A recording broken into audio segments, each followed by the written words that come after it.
Hello, everyone. Welcome to the Rutgers Center for Security, Race, and Rights Fall 2020 Lecture Series on Transnational Rights and Security in an Era of Populism. My name is Sahar Aziz, and I'm a law professor and a Chancellor Social Justice Scholar at Rutgers Law School in Newark, a law school that is nationally known for its commitment to social justice. I'm also the founding director of the Center for Security, Race, and Rights. And to learn more about the center, you can go to our website at csrr.rutgers.edu or follow us on Twitter and Facebook at RUCSRR. Today is the first in a series of lectures that will take place over the course of the year, and we are thrilled and honored to be kicking off the lecture series with a brilliant scholar and a friend, Professor Khyati Joshi, who I will introduce shortly. But before I give the formal introduction, I just want to put in a personal note of praise for Professor Joshi, who has not only written brilliant scholarship, but has been a mentor to many students and many professionals who are committed to diversity and social justice. And she has also done the hard work of training and giving workshops and doing the heavy lifting of training teachers and professionals on the importance of diversity. And right now, with the attacks on diversity and critical race theory, and many of the areas in which the center focuses on, it's important that all of us learn for ourselves and read for ourselves and decide for ourselves why critical race theory is so important and why diversity is so important and why racial justice and social justice is so important. So without further ado, I'd like to introduce Dr. Joshi. She is a public intellectual whose social science research and community connections inform policymakers, educators, and everyday people about race, religion, and immigration in 21st century America. She is the author of the book that she will be presenting today, a new book by NYU Press called White Christian Privilege: The Illusion of Religious Freedom in America. She is also the co-editor of the forthcoming book, Envisioning Religion, Race, and Asian Americans, and was author and co-editor of Teaching for Diversity and Social Justice, one of the most widely used books by diversity practitioners and social justice scholars alike. Dr. Joshi is a professor of education at Farley Dickinson University and a social science researcher whose work focuses on the intersections of race and religion in the United States. She frequently consults with school districts, faith communities, and business on fostering equity and inclusion. She is also well known for creating the Institute for Teaching Diversity and Social Justice, which offers multi-day professional development programs for educators since 2007. She has presented her research to scholars around the world and inspired audiences in the United States and abroad. And for that reason, for many reasons, we are so honored to have Dr. Joshi with us today. And I personally am very grateful for her taking the time to educate us about this very important new book that she has just published that can't be more timely at this moment in America's political history. So without further ado, I will pass the virtual stage to Professor Joshi.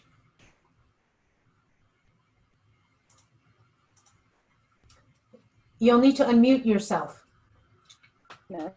Oh, okay. Well, hopefully we got that out of the way. Thank you so much for having me as part of the series, and particularly I'm really excited to be kicking off the lecture series with talking about my book. I'm very delighted that you have the center where these topics can be highlighted and focused upon for scholars, for students, for everyday people. I'm going to talk about my book, White Christian Privilege: The Illusion of Religious Equality in America. And before I kind of jump into it, I want to talk about why I wrote this book and a couple of things to keep in mind while you're listening to me. You know, if you go on to read the book, or maybe some of you have already read it, and it's also available as an audio book, an ebook. So this book project is both a personal and professional one. And professionally, I saw over the last, decade and a half, or so, more and more work coming out on whiteness in America and the development of whiteness. However, in all of those wonderful resources, one thing was missing, and that was really the explicit role of religion, and examining the explicit role of religion in the development of whiteness. And it's there, and I'm going to talk about that a little today. So that's really my professional reason for writing this book. The personal one is that as a racial and religious minority, I have lived white Christian privilege my whole life. And actually, until graduate school, when I was exposed to the concept of privilege, I didn't have the language to be able to articulate what I was experiencing. And so for me, that is my hope, is that readers of the book, whether you agree or not, whether you like the book or not, have language to be able to talk about these issues, because in our country today, that's what we need. We need to be reading and listening, and then also taking action, which involves discussing things. So that's kind of my hope and why I wrote the book. Now, when I teach about these topics, I keep in mind the head, the heart, and the hand. When writing this book, when teaching, when doing my workshops, or any of the things I engage in around race, religion, social justice. And that is when it's about, we have to have information, right? So that's why y'all are here listening, and you read books and you listen to podcasts and all, so that we can gain information. But there's also the heart piece, right? And the heart piece is not just about caring, though that's what some people think it's about. The heart piece is understanding the affective component of learning. It is understanding the emotional reaction you have to white Christian privilege and the concepts I'll be presenting. So if you find yourself getting angry or bothered or your heart racing, it's important to take notice of that, because those emotions manifest in different ways. They can manifest where you want to know more. They can manifest where you want to check out and leave the room. They can manifest in arguments and being argumentative, for example, in classrooms, which I've certainly faced over the years. But it's not a negative thing. It's important to understand that it's the affective component of learning.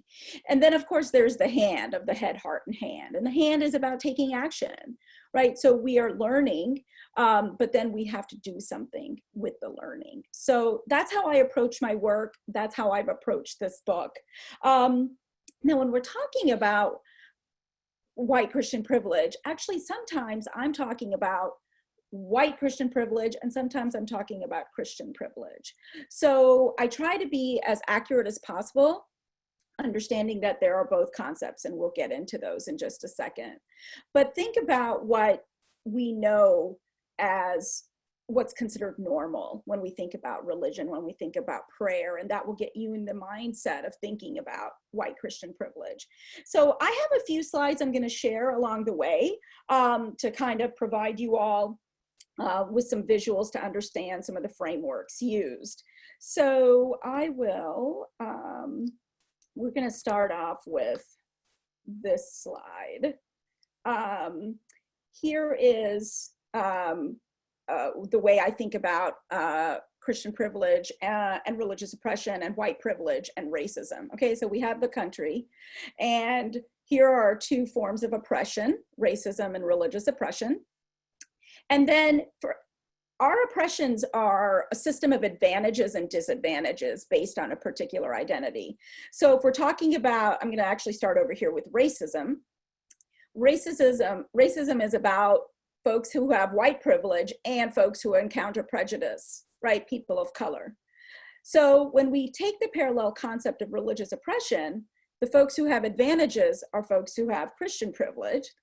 And historically, we really, to be accurate, really should talk about Protestant Christian, because the United States has a long and drawn out history of anti-Catholicism, and I'll get to that. And the folks who encounter the disadvantages because of the presence of religious oppression are religious minorities, okay? And this oppression, both religious oppression and racism, exists at three levels. They exist at the individual level, which is often where people think bias and discrimination happens. And it certainly does, but that's not the only place, right? There's the societal cultural level. This is the part of our lives where we have these like social mores and unspoken rules and norms about how one behaves, what's considered normal, what's othered. And then there's the institutional level. And the institutional level is just what it sounds like, where oppression exists in our institutions, government, business, healthcare, and so on, education, okay? So now we can actually hone in and take on specifically the idea of Christian privilege, religious oppression, and the prejudice against religious minorities, right? And here you'll see that I've replaced the three levels with the phrases that I use in the book. So Christian hegemony is really about how all of this manifests at the institutional level. Christian normativity is kind of, you could think of it as business as usual also. And you know what's considered normal. And then Christian privilege is really at the individual level, where Christian folks have advantages, where society has been made for them. And remember, privilege is a product of oppression, right? So Christian privilege is a product of systemic religious oppression over the history of this country. People who have Christian privilege and white Christian privilege didn't do a darn thing to have it, except for to be part of that group, okay? It is the accumulation of advantages over time, over generations. So that's an important piece about understanding privilege. Now, the thing is that when we're talking, I'm gonna stop sharing here for a little bit. When we're talking about the Christian hegemony, when we're talking about the institutional level, we can talk laws, we can talk history. All right. And indeed, Christian privilege is built into the edifice of American law.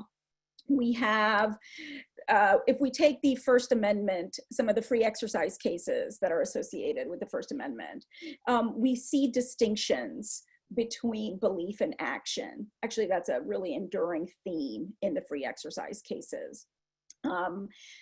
Protestant religious practice typically has been more about beliefs than about taking, you know, like religiously mandated action. So yes, of course, folks go to church and participate in the sacraments, but it's really, really about belief.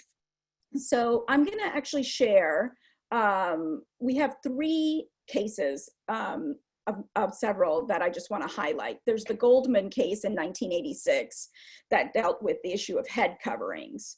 There is what we call, often referred to as the peyote case, which was in 1990 when employees were subjected to a drug test and then not hired because they had, the drug test came back positive and they had ingested peyote as part of a ritual.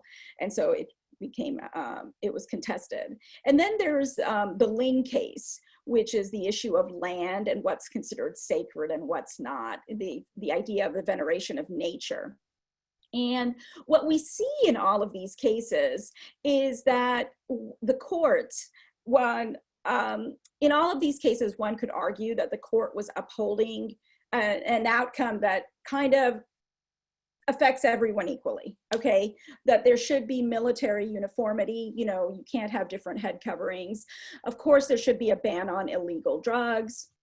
And, you know, this idea of recognizing traditions of a particular group associated with nature just didn't really make sense, right? So sometimes the courts will use the phrase facially neutral, and they made decisions that are facially neutral. However, the truth is that Christianity has been the face of facially neutral, okay?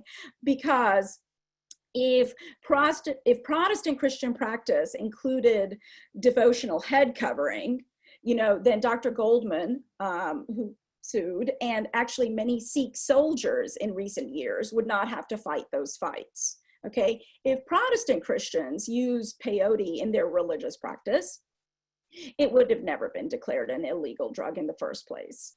And if Protestant Christians and Christianity at large recognized the notion of sacred lands and called for spiritually important natural spaces to be undisturbed, like the logging operations in Ling, would have never commenced, right? And it's actually, nature veneration is there in various indigenous rituals. It's there in Hinduism and Buddhism.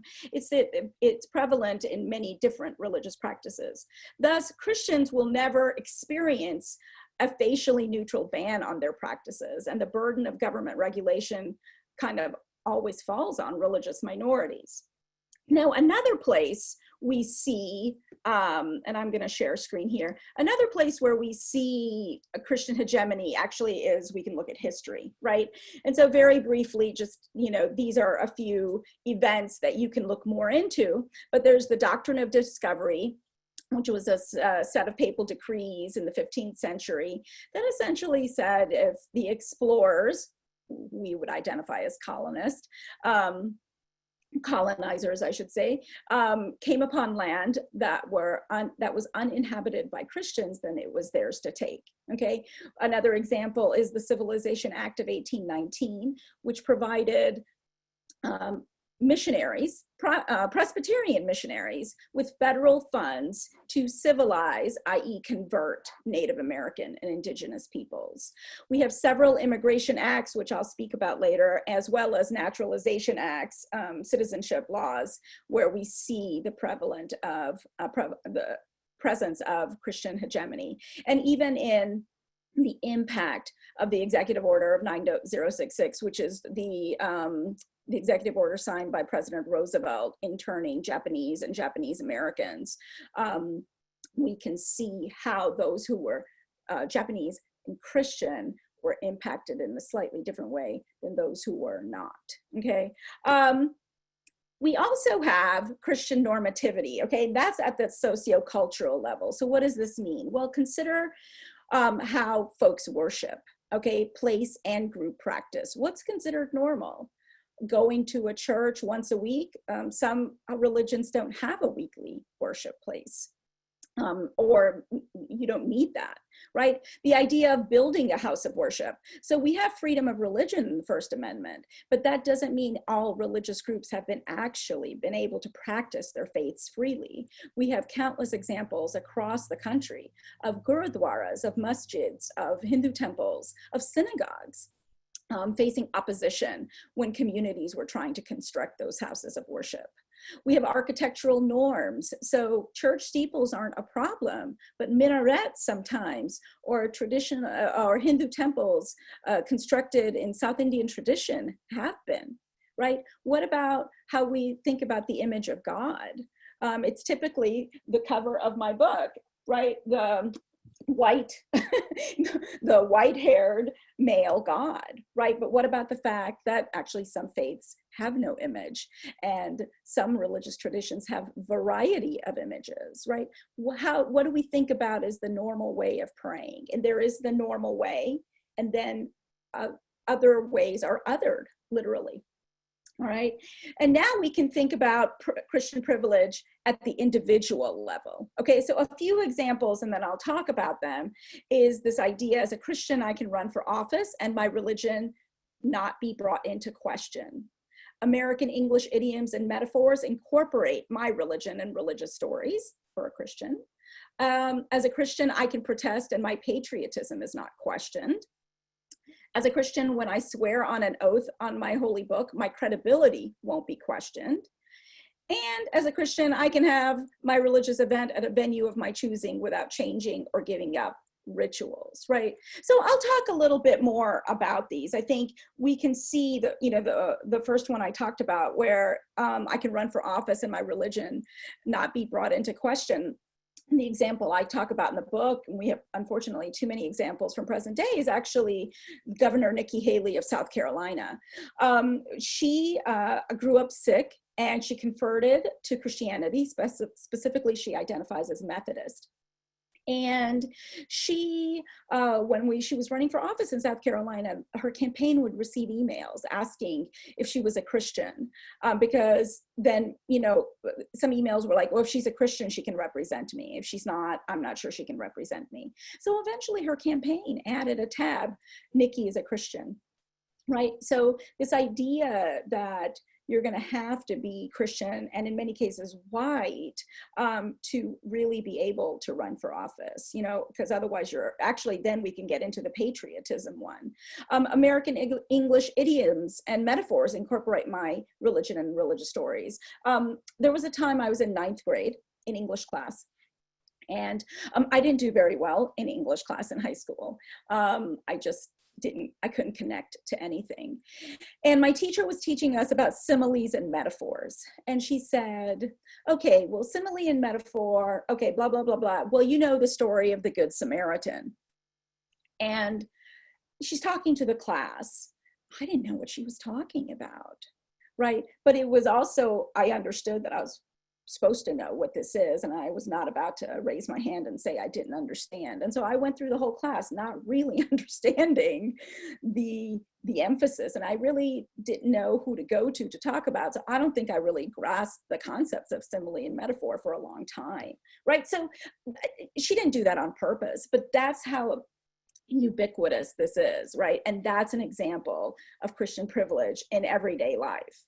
So briefly, I do want to touch on how did we get here? Like today, you know, we have white Christian privilege in our country. And let me be clear, some people, sometimes, you know, as I said, I'm talking about white Christian privilege, and sometimes I'm talking about Christian privilege, because we do have Christian communities of color who also have Christian privilege. But then when we really look at, you know, take into account intersectionality and look at our lives, how they work every day, the race element is there, right? And so that's why I think the overarching theme is always white Christian privilege or white Christian supremacy. So how did we get here? Well, we first have to kind of back up, and I'm going to go to screen sharing for a couple more minutes. We have to really think about how religious difference turned into racial difference. The modern concept of race as we know it now emerged out of racial differences, right? We have the expulsion of the Jews and Moors from the Iberian Peninsula in 1492. Then we also have to consider British colonialism in South Asia, Africa, and actually Oceania. We have the enslavement of Africans and being brought to the Western Hemisphere. We get the modern concept of race eventually. And then we actually see that in the 1800s, the term free, white, and Christian were used interchangeably. So in the United States, this is really how I see it. We have to take into account Christianity and whiteness when we're thinking about three main concepts in the life of this country: genocide, slavery, and colonialism. And these three concepts have often been discussed. Scholar Andrea Smith talks about them as the pillars of white supremacy, right? What I think needs to be added to her very strong argument is the role Christianity has had in the construction of whiteness. So briefly, we see this when we were talking about Native American, when in terms of genocide. Yes, people know about the Indian Removal Act of 1830, which contributes to whiteness, right? It's commonly known as the Trail of Tears. We learn about it in elementary school. We don't get the full history usually. But we also have to think about issues of manifest destiny and, for example, the Civilization Act of 1819, which I described earlier, which have Christian foundations. We have, you know, to the Civilization Act, but also when we think about manifest destiny, you know, taking the land from sea to shining sea because it was ordained by God for the colonizers coming over, right? That's built on the doctrine of discovery. So we have to be able to see the Christian roots that have contributed also to genocide of Native Americans. When we're talking about African American, with whiteness, we can see, you know, the idea that African Americans were considered 3/5 of a human being. Of course, the issue of slavery, and then subsequently Jim Crow laws and the issues that continue to happen today against African Americans. We have to also take into account the biblical justification for slavery and see the role that it played. And there's, you know, many things written about the role of racism in Christianity and the subjugation of African Americans. Then we have to consider Asian American and Hispanic folks and thinking about colonialism, right? So we can think about immigration policy and citizenship, but we have to also consider the role of Christianity because we see the social and legal exclusion of non-Protestants, okay? Specifically, you know, though we have a long history of anti-Semitism and anti-Catholicism, although while folks encountered that form of discrimination, they were legally accepted as white and could be citizens, which was not the case for those coming from Asia and present day Middle East. And of course, there's a long lot of case law showing how folks became white and petitioned the courts and sued the courts to be considered white so that they could gain citizenship. Now, I'm not going to go into other history here. If I had time and if it's relevant during the Q&A, I would certainly talk about specifically a few immigration laws that really show how our country was socially engineered through immigration policy to be white and to be Protestant. But I do want to offer a path forward, right? A path towards justice, because this book for me is about taking action. So I actually I'll go back to this. In terms of building a more perfect union, I talk about a blueprint of 5 things to change: changing the language, changing the questions, changing the focus, changing the paradigm, and changing our foundational assumptions. So I'm just gonna hit on a couple of these. So changing the question. This can go in a couple of different ways. On a very individual level, on the micro level, you know, instead of asking folks, well, what's your Christmas? Which, let me tell you, I can't count the number of times I've been asked, what's my Christmas or what's my Bible? You know, can we consider the fact that, you know, well, what's the most significant religious celebration for you? You know, granted, I know that takes up more words and we're often looking for the shortest way of doing everything, but that's not going to always work, right? Or, you know, what are sacred scriptures what religious sacred scriptures are holy for you, or something like that, right? So we have to reframe our questions. But then there are more meta questions. The more meta questions that I want to see changed are, you know, right now, the moral questions of America get defined by what is important to conservative Christians. So the moral questions of America are usually, the discussions are around abortion, around marriage equality or same-sex marriage, and topics like that. But who got to define those questions? Conservative Christians, right? I think a moral question is environmental justice. Like, what are we doing about environmental justice? So we have to kind of take a stand and reframe questions, moral questions in our country that work for the larger majority, right? I want to say change the paradigm. Change the paradigm here is that often we think about like in interfaith movements, you know, how are we all similar? And that's not going to cut it. We really need to be thinking about how we are different, because that's really where the rubber meets the road. So we're going to have to focus on difference, and that doesn't have to be a bad thing, though it's often been seen as a negative thing. But we're going to have to see that all religious groups are not on equal footing in this country. And so if you're having inter-religious dialogue and interfaith actions, you have to take into account Christian privilege and white Christian privilege. And finally, I'll end with change foundational assumptions. And one example I can give you of that is that I am a proponent of saying Merry Christmas during the holidays. I think it's really important. I know that as a Hindu, I love to hear Happy Diwali. Sometimes not only do people not say it, I don't even get a Happy Holidays. But Happy Holidays, I understand for those who are Christian why it feels diluted, why it feels like their religion is being done away with. And I'm all in favor of saying Merry Christmas, right? With saying that, I also then think we have to be able to wish people a happy Diwali, a Hag Sameach for Passover, you know, Eid Mubarak. We have to know those things. We have to have religious literacy, okay? So I'm gonna, Professor Aziz, stop with that. And I'm sure you and others have many questions, and we can get to some answers perhaps.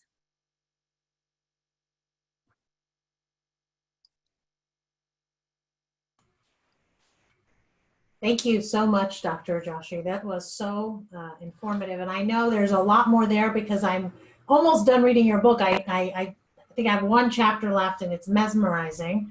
And for those, there are people in the audience who we've both worked with. So the fact that you're doing race and religion is extremely exciting for me because I do similar work with a particular focus on Muslims.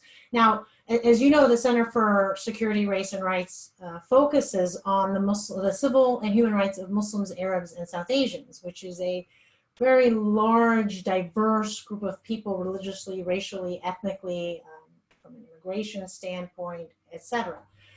So I'm particularly grateful that you're bringing these issues into account. I'll start the Q&A, and I should tell everyone in the audience that there is a Q&A function, so please feel free to ask your questions. And I'm going to start it off with a question because I think you're just so well positioned to answer both as an expert, but also in your own positionality, right, in society, your personal experiences, which is how does the racialization of religion in the United States affect South Asians? And South Asians, as you know more than I do, are extremely diverse in both religious tradition and also ethnicity and language and immigration experiences. But could you give us a little bit of insight about that particular ethnic and racial group, especially in contemporary, historically and contemporarily? Yeah. Yeah. Well, racialization of religion in terms of South Asians, we have to take into account a few things. So first of all, what is racialization of religion, right? And it's really when particular religions become associated with physical characteristics. Now, it's also, kind of situated in the current historical cultural context, so that we can't just look at it in a vacuum, right? So in the 60s, perhaps folks who were from South Asia or appeared to be from South Asia, had brown skin, had certain features, might have been associated with Hinduism and being a hippie and those kind of things. Since the Iran hostage crisis and the oil issues of the 1970s, and subsequently because of 9/11, really the racialization of religion, it works differently. And most people with who look like me, have brown skin, dark hair, especially men, they are affected in a different way. It's certainly gendered, become associated with Muslim. So it's this idea of anyone is brown equals Muslim equals terrorist, right? And someone who should be feared. So that's one way racialization of religion really works. But another important piece to keep in mind is that because of the racialization of religion, the religious dimension of the discrimination, of the marginalization, often gets hidden and you just can't see it. So the emphasis becomes on race, but we have to be able to see how that is marginalizing people's religious identities, because and sometimes when the discrimination is happening, you can't separate. But for the individual, when a Sikh man is attacked and he wears a turban, he is not just being attacked because of how he appears. For him, it is also an attack on his faith. And that is an important element to remember that often goes under the radar. You're muted. Sahar, you're muted. We have some questions from the audience. Please, the audience should feel free to ask questions. I'm going to stop recording. Well, thank you so much, Dr. Joshi. We need much more time. I wish we could have hosted you in person, but COVID-19 is in the way. But as we say, inshallah, next year we will all be meeting in person. I've learned a tremendous amount. I know we had a lot of students from Rutgers University Law School in Newark and from other places. We had professors, we had lawyers. So we're very fortunate to have you. And I always end by allowing the speaker to just give some final remarks. But before I do, I just want to put in a plug for the Center for Security, Race and Rights at Rutgers University Law School in Newark, We are the first civil rights center at a U.S. law school that focuses on the civil and human rights of Muslims, Arabs, and South Asians, and we do it through a transnational and cross-racial and interfaith approach. And we have 3 more lectures this semester on September 23rd.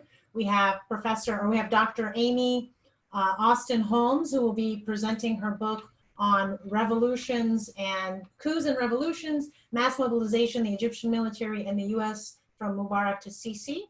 On October 5th, we have Azadeh Shashahani, who will be talking about from sanctions to the Muslim ban, transnational impacts of Iranian Americans. And on October 28th, we will have Abukar Arman, who will talk about how the relationship between counterterrorism, anti-Muslim racism against Somalians in the US, and foreign policy in Somalia. So we've got a great lineup for the semester, but we are so fortunate to have started the series with Dr. Joshi. This was perfect. This was exactly what we needed to hear in light of the coming elections and what's going on in the everything that's being discussed in the news. So I'll give you the floor to just end the remarks and give us your wise words of advice. Okay, well, the first thing I want to do is share this slide so that folks can connect with me on social media. So folks can get a screenshot or whatever. I'm on Twitter, I'm on LinkedIn, I'm on Facebook. I also really want to say thanks for inviting me, but thank you for all that you do for having the center, because I know it's not easy. This work, for all of us who engage in it, there's that affective component, there's that emotional piece, whether it's because we're affected personally or somebody starts arguing about these issues or asking you, why are you having a certain lecture as part of your series? And so that takes a toll on folks. And I really want to say thanks very much, Sahar, for having me. And I do look forward to visiting the center someday in person. Thank you. All right, thank you. All right, bye everyone. Have a